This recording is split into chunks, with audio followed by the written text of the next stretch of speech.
retrospectiva, começando aqui pelo Sérgio Cabral. Então vamos lá. Esse meu erro de postura, né, de apego a poder, a dinheiro, a tudo isso, né, isso é um vício. Pronto.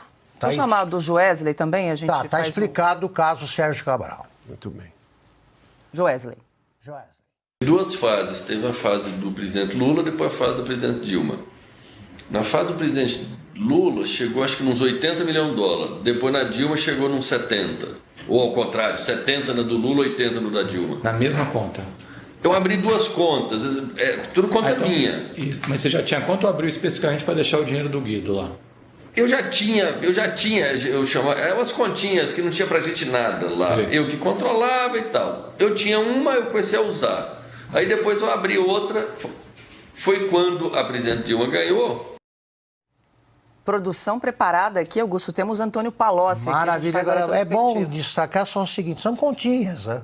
Continhas, 70 milhão, como ele fala, de dólares. De dólares.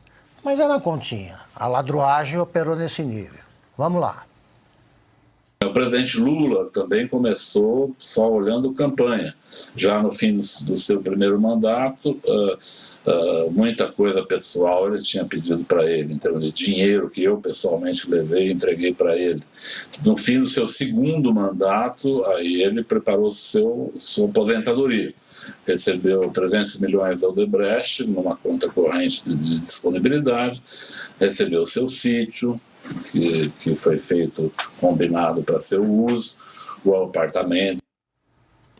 É isso que a gente tem que fazer. A cada conversa fiada deles, a gente mostra declarações da própria quadrilha, de integrantes da quadrilha, dissidentes. Eles estão prontos, expliquem isso. Lembrando que eram delações que ocorriam sem coação, sem pressão, na presença de advogado, tudo gravado. Na primeira instância, ou seja, respeitando o direito de defesa do acusado. Duplo grau de jurisdição. Isso, tudo e certo. claro que eles falaram ali, eles tinham que provar mais evidências. Além da declaração, eles tinham que dar outras provas, senão não recebia o benefício da colaboração ou delação premiada. E temos ainda do Marcelo Odebrecht para revisitar. Esse fechamento aqui, do amigo de meu pai, quando eu falo, vocês fecharam com o amigo do amigo de meu pai, eu não estou dizendo que eles fecharam diretamente com o Toffoli. Aqui tem o Sérgio, que era com quem eles fechavam o valor do orçamento. O que a gente entendia é que ao estar fechando com o Sérgio, ele está cuidando do assunto. Então ele está fechando com...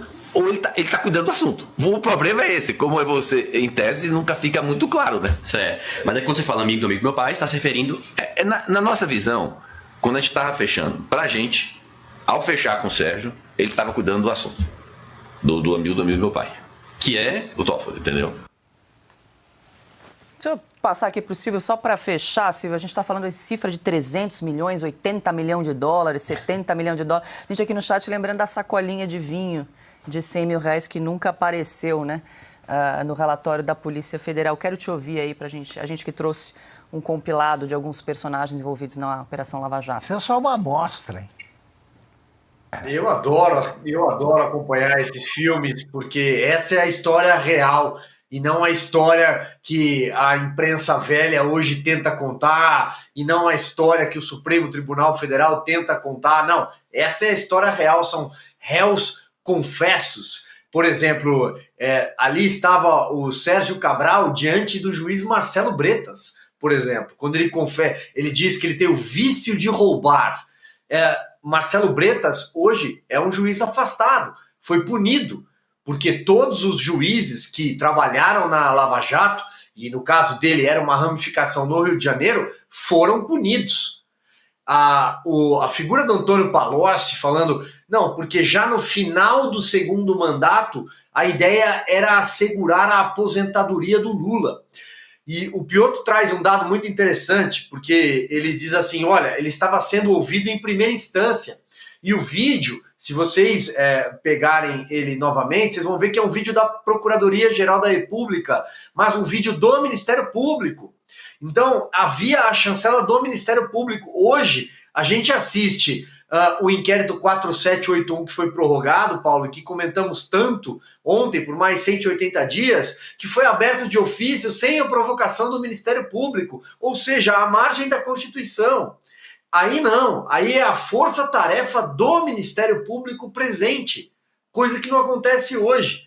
Então, são outros tempos. E esse pessoal ainda tem a cara de pau, como o Lula, de dizer que não teve direito à defesa, não teve presunção de inocência. Todos tiveram. Lembrando que essa fala do Marcelo Odebrecht, e aqui finalizo, ela é muito posterior àquela que foi a grande fase da Lava Jato, em novembro de 2014, que é a juízo final.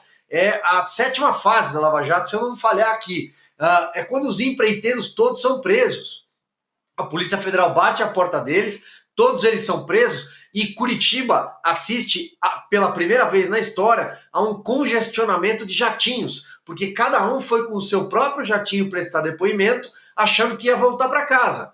E todos ficaram lá. E aí as esposas que foram acompanhar, foram ao shopping enquanto eles estavam prestando depoimento, e entenderam que eles estavam presos e voltaram com travesseiro com pena de ganso, chocolate belga, e aí essa cena, inclusive, descrita com perfeição num filme, Polícia Federal, a lei é para todos. Mas acho que tudo isso é passado, né? O Brasil não viveu nada disso, segundo o Supremo Tribunal Federal.